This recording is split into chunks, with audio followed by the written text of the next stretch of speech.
Hello, thank you for responding to my response. First, well, I appreciate this, but first thing I should say, I took two takes on that. I should have said I was asking for clarification on the spontaneous regeneration and healing of what you were asking.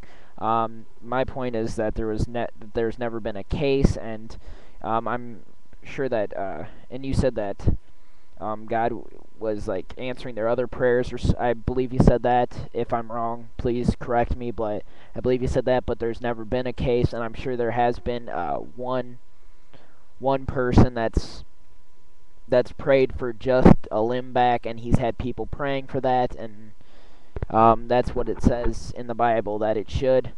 Two, I agree. I forget what the point is. I just wrote agree down because I completely agree with you there. Three, I agree about the philosophy of science, but the thing is that I completely agree about the philosophy of science thing, but I wasn't talking about like the scientific part. I was talking that they were using statistical data. The Templeton Group is a Christian organization who did that study to prove to skeptics God exists and that prayer works, and they were hoping to use this statistical data. And after that, they said that there was already too much proof that God didn't need it, even though the people that knew that they were getting prayed for had more complications. Three, you were talking about the laws that, you know, how they don't apply and that stuff. I'm not sure, but the canon gospel Mathew 5:17. Let me just please read. It's Jesus' Sermon on the Mount. Do not think I have come to abolish the law. Abolish the law or the prophets. I have not come to abolish them, but to fulfill them. I tell you the truth, until heaven and earth disappear, not the smallest letter, not the least stroke of a pen, will by any means disappear from the law until everything is accomplished. Anyone who breaks one of these commandments and teaches others to do the same will be called least in the kingdom of heaven, but whoever practices and teaches these commands will be called great in the kingdom of heaven. For I tell you, unless your righteousness surpasses that of the Pharisees and the teachers of the law, you will certainly not enter the kingdom of heaven. That's probably the main thing I have with that. Next, you were talking about the keeping the slaves. It's not just that they were mentioned it so many times, but they make a distinctive distinctive difference between servant and a slave in Genesis 44. They talk about in Exodus, in all of Exodus, the Jewish slaves, which now doing the study is that the Egyptian people built those pyramids with the religious fervor because their pharaoh was their god. They weren't really, they didn't have, or there is no proof that there was a mass amount of Jews enslaved for that. Then there's also Leviticus 25:39. If one of your countrymen becomes poor among you and sells himself to you, do not make him work as a slave. Leviticus 25:42. Because the Israelites are my servants who I brought out of Egypt, they must not be sold as slaves. There's a lot of other things that make a distinction, and yeah. But six, the canon, I don't take for several reasons.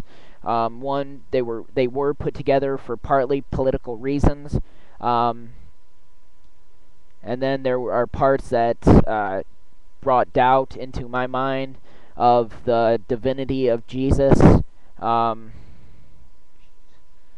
Sorry, I can't find it. As such, Revelation 20, where it talks about the first resurrection will be after the apocalypse. Then there's a Mark 11:12, which it shows he gets angry like a normal human. The next day they were leaving Bethany. Jesus was hungry, seeing the distance a fig tree in leaf. He went to find out if it had any fruit. When he reached it, he found nothing but leaves, because it was not the season for figs. Then he said to the tree, "May no one ever eat from you again." And his disciples heard him say it. After that, the fig tree withered and died. I don't believe you touched on it, but the Talmud, I have I have a source that talks about those things. I don't have much time, so I'll go on it later. I went on it, talked about it before in another movie, or another video, sorry. But pretty much they weren't really talking about Jesus. The sacrament of eating, here's what I had on, let me just quote what I said. The sacrament of eating bread and drinking wine, partaking of the body and blood of the gods of productivity, but, you know, it's now Christ, was part of ancient mysteries. The idea of sanctifying oneself by assimilating a divine being goes back to the remotest times, pretty much making a covenant with God. Kenneth C. Davis, in his series Don't Know Much About, in his ones Don't Know Much About Mythology and Don't Know Much About the Bible, he talks about the parallels of the two religions, and even more parallels between creation stories. The story of Gilgamesh, several lesser stories in the Bible are completely taken out of Egyptian religions. There was even an Egyptian pharaoh that tried to instill one god at the time, at his time.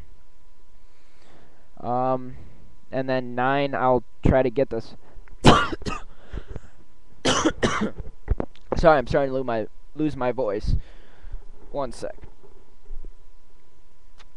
I understand what you were talking about.